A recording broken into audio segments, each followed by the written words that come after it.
Hi there, it's Melanie Foltz-Mayers, founder and director of Eden Mays HR Consulting to keep you out of trouble and delivering your passion. So today I want to talk to you about the GDPR. Now, if you don't know what the GDPR is, you are late. So on the 25th of May, some new EU regulations come in about data. And just to give you an understanding, the GDPR stands for the European General Data Protection Regulation. I'll get that word out.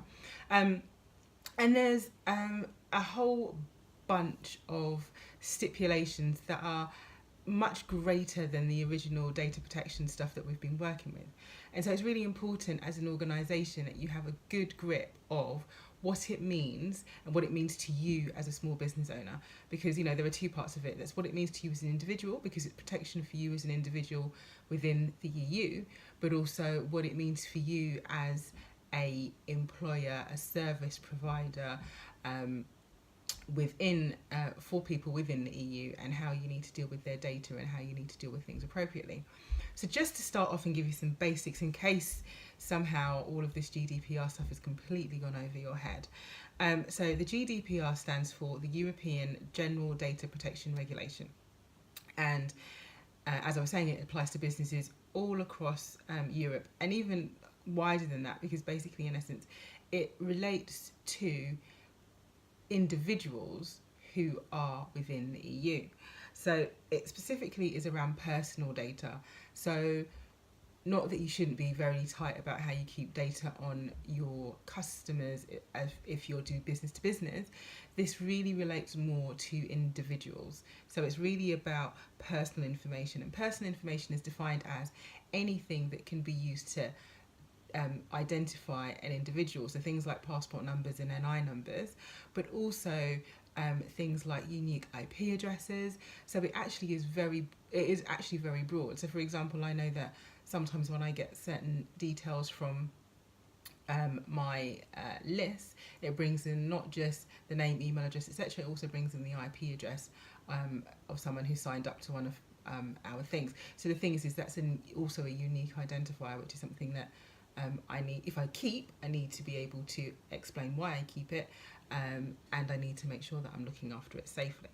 So as I said, it relates to personal information, and it also has an additional stipulation to if you also hold any information that will be treated as a protected characteristics, and then that's around race and disability, union membership, those kind of things. So there's more details specifically around that, and I will talk about that on another day because that's a whole thing in itself.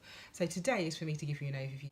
For the whole of the month of April, we will be talking about the GDPR and helping you to get prepared in time for the 25th of May deadline. So this is just the first in a series of recordings for you to listen to and to take notes and to make sure that you're on top of everything you need to do. So the other things to remember is that it looks at how you've obtained the data, it looks at how you use the data, it looks at if you share the data, and how you process it. So obviously, as an employer, you have your staff details and you use it to process payroll, for example. But you may also use it for other things. You may use it, and as long as you can justify why you're using it and why you need the information, it's fine. But I think often what happens is we tend to hoard information and have lots and lots of information, and actually there's certain things that we need in the beginning that we don't need further on, and there are certain things that expire. So for example, disciplinary records expire, so when they get to their expiration, they should be removed from that person's file. The other thing to be clear about is when we talk about data, we're not just talking about what you have on systems. So it's not just what you might have on a computer system. It's also what you might have in hard copy files. So you have to be aware that it's not just your emails. It's not just the files that you keep on your system or in the cloud, for example. It also relates to the hard copy things, documentation that you keep. And there is an onus on you to be very to look at the security of that and how you maintain that security, how you ensure that other people can't get access to that information. So obviously, you know, with hard copy files, you've got a filing cabinet, you've got a key, it locks, the key goes away. You know, you've got those kind of things. With your, if you're saving things on the cloud, then there's a bit of a, what's the service agreement that you have with your provider to make sure that everything's stored safely, and what the regulations are with you with regard to those around if there is a breach and what you need to do if there's a breach. Because if there is a breach, you have 72 hours to inform the individuals and the regulatory body that's responsible, depending on whereabouts in the EU you reside. So you need to be very clear about these things. You need to have a plan in place. You need to understand what you're doing. So as I said, this is just the beginning. This is just to give you a little overview around what we're talking about this month, for you to start thinking about it, working about it, and getting your things together. Now, what I would say is the first thing that you ought to do, bear with me, sorry, I'm just looking down at my notes here. The first thing that you really need to do is really draw up that list of all the data that you have on your staff and your customers. So a really good place for you to start is literally just to be looking at, okay, for my customers, for my clients, for my service providers, for my staff, what is the information that I currently hold? Now, obviously, there's some, name, date of birth, which you may or may not need, national insurance number, passport number, driver license number, those kind of things. But there'll also be, there'll be, the addresses, next of kin, do they have children, you might have medical records, all of those kind of things. You need to really be clear about all of the things that you have, all of the things that you request, and why you have them, why you use them, and be very clear about the reason why you do this. You also have to think about how you share information with other bodies. So, for example, if you share information with, say, social services, or if you have to share information with subcontractors, how do you share that information? How do you share it securely?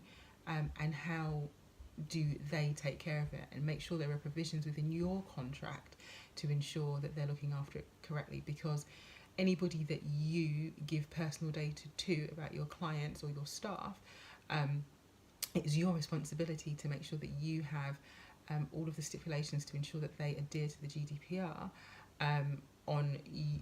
for you, because if there is a breach, not only will they be held liable, but so will you. So you need to be very clear about who and what you have. I think one of the big things that small businesses often do is you outsource your payroll. So you're sending a whole bunch of information about your staff to an external payroll company. So you need to be careful, again, about what you're sharing, and how they store it and how they deal with it, to make sure it's very clear, to make sure there's no opportunity of breach or, and also of fraud. At the end of the day, if you've got someone who's running your payroll, they may well have bank account details, names, addresses, all of those great things. They need to have something in place. What would happen if one of their employees was to get hold of that information and use it? So we just need to be very careful about what we keep, so what we request, what we keep, and how we share that data, and make sure that there's a good linkage all the way through, and we can justify why we have that information and why we keep it. So that's your start of 10. Please come back often, and also check out our website. That's www.edenmayers.com, where we have weekly blogs, and we were talking about the GDPR there, and you can also join our Facebook business page, which is again Eden Mayers HR, where we post daily, and you can also post any questions you might have or queries, and we're there giving you hints and tips. Have a good day now. Bye bye.